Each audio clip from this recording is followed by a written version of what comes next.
Are you good at delegating? A lot of entrepreneurs would say, yeah, without really thinking about it. But guess what? Harvard Business Review revealed that 75% of entrepreneurs suck at delegating. Well, they didn't say the word suck, but they meant it. And what are the results of sucking at delegating? Only 112% less growth over a 3-year period than an entrepreneur who has great delegation skills. Oh, and over 30% less revenue. So let's clear out this unnecessary overwhelm of to-dos for you right now. We can learn to delegate, especially when we know it equals a 30% raise or more. Today, we're answering the question on every entrepreneur's mind: how do I give myself a raise by delegating better? And if this question isn't on your mind, wow, do I have some facts that will change your mind about that. I bet your challenges with delegating started to creep in right around the time your business started to expand. Which makes sense, right? Happened to me, happened to every single entrepreneurial client I have ever had over the past 2 decades. If anything, the non-delegators are hitting burnout harder than ever. And that's why we're talking about it right now. Considering most entrepreneurs start out solo or with just 1 or 2 partners, you can see how this can quickly add up to some serious health and well-being challenges. Even an entrepreneur who gains just 1 employee can start to run into problems due to low levels of delegation talent. Our innovations, our products, our services, they're our babies. We have a vision for them. And when we're doing everything ourselves, we have ultimate control over how things are being done. But consider this: if you want to push your business beyond the startup phase of growth, then delegation is absolutely vital to your success. Delegation is the difference between being a leader of a successful company or the leader of a DIY project. Yes, your company needs you. It can't move forward without you. But concentrate your efforts on the wrong aspects and you can actually slow the progress of your company's growth. Here's why. Because you, the brilliant founder, needs to be free to work on the business. And you can't do that effectively if you're always tied up and working in the business, right?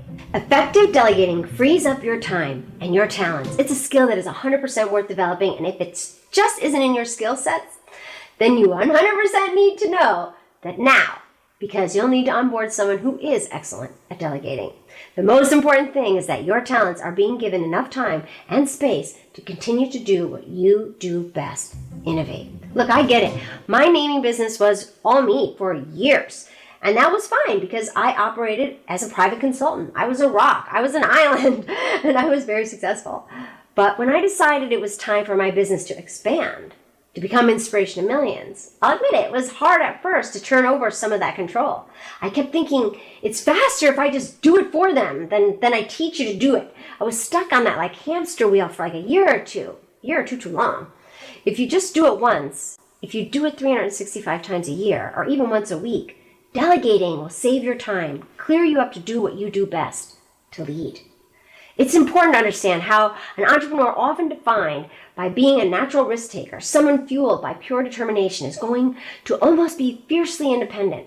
Most entrepreneurs single-handedly take their innovations from concept to creation, and this is that important talent that drives entrepreneurial success. The message here is that it's perfectly understandable for delegation to not come naturally to most entrepreneurs. Not being aware of your own personal level of delegation talent, well, there's just no way to sugarcoat it. If you're not a great delegator and you don't know it, you're leaving money on the table. A lot of money. So, what are the defining differences between the CEOs who are masters of delegation and those who are just sort of winging it? Here are 6 key differences. Master delegators strive to be more essential, less involved.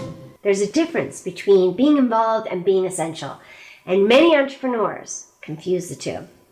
It's kind of the same difference as being busy or being productive. Being involved is about how much time and energy you expend managing all the daily ins and outs of running the business. Being essential is about how well you activate your team to keep things running smoothly without your intervention. Keeping a tight grip on all the daily processes of running your company is going to eventually lead to burnout. Are you holding on too tightly? A good way to tell is to answer this one question. If you were to unexpectedly take the next week off, would your business priorities continue to advance without you there? If your answer is no, or you're not even sure, it's possible you're more involved than essential. Master delegators are also master communicators. Entrepreneurs with a high level of delegation skills provide frequent and engaging feedback about both what is and isn't working. And they are great at acknowledging good work, which creates mutual trust and respect. Master delegators show interest in the personal growth of each of their team members based on who they are as people, as individuals. In this way, they not only infuse their team with a strong sense of purpose, but they also familiarize themselves with each person's strengths and weaknesses.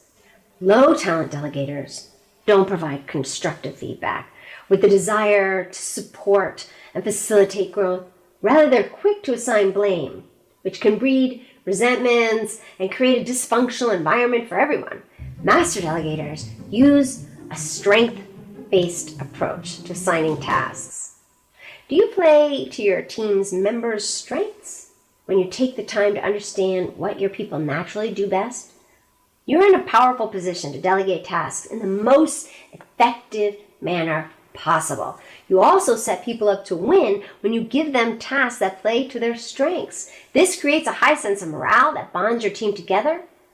Low talent delegators don't understand the individual strengths of their team, so they wind up frequently unsatisfied with their outcome, feeding further into that notion that they need to do everything themselves.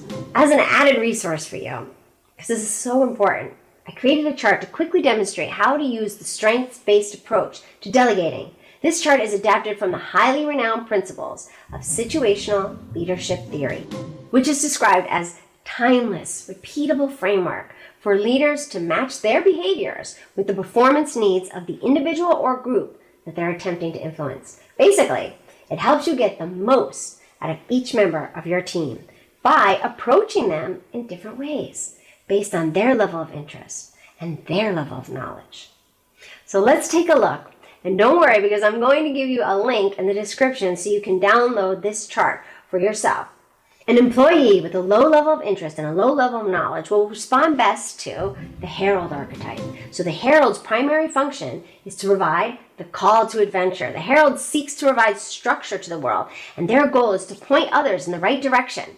When supporting a team member with a low level of interest, a low level of knowledge, the Herald stirs something within that person that inspires them to reach deep inside themselves to transform into the hero of their own story. The Herald stays at the person's side, giving them step-by-step instructions needed to plant their feet firmly on the path of that new and exciting journey.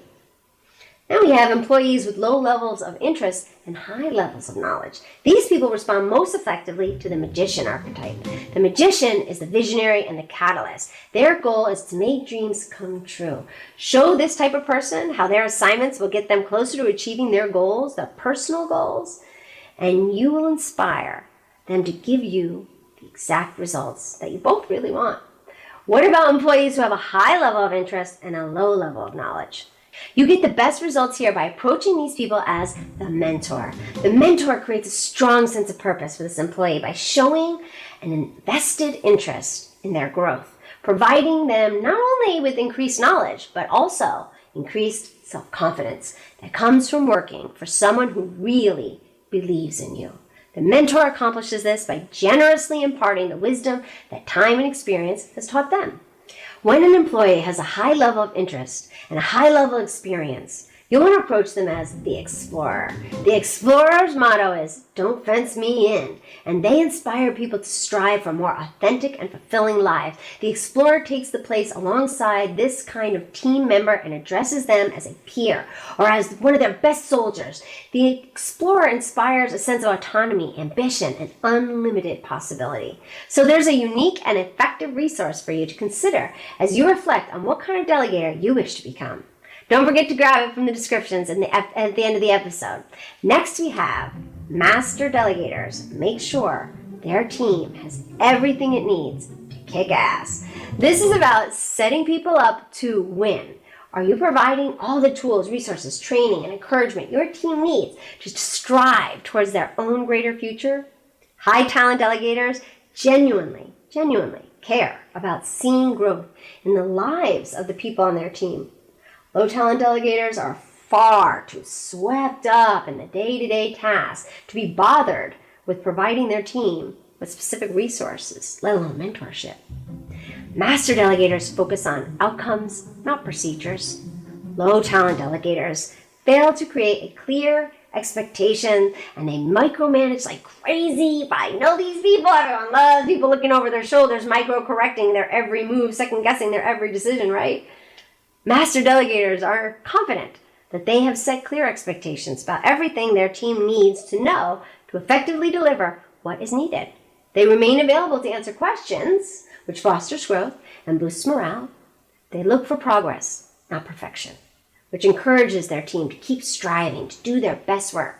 And finally, master delegators welcome new ideas, new approaches. That's what a team is for.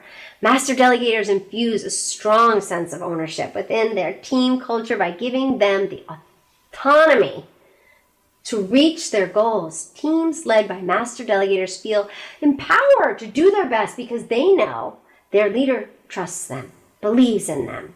The low talent delegators don't trust their team to do the things the way they want it done. They are heavily steeped in the mentality of, if you want something done right, you have to do it yourself, without realizing it. A low talent delegator stifles the growth of not only the individuals, the company as a whole, by controlling all the decision making at every level. And the result? Around 33% less income and 112% less growth across a 3-year period. Yikes! By now you see the importance of refining your ability to delegate, right? And if delegating isn't your strong suit, especially if you don't enjoy delegating, then I hope you remember that you don't have to, but you still need a top-notch delegator on your team. So all you need to do is to delegate the task of delegating to someone on your team who loves to delegate. Thank you so much for joining me today. I put out videos like this every Tuesday and Thursday, so click the like button, hit subscribe so you don't miss out on a single thing. And don't forget that chart I put for you in the descriptions. If you want to learn more, just download that chart so that you can start today to love what you do and love how you do it. Thanks for watching. Don't miss out on a single thing. Subscribe below. And here's something else I think you'll love.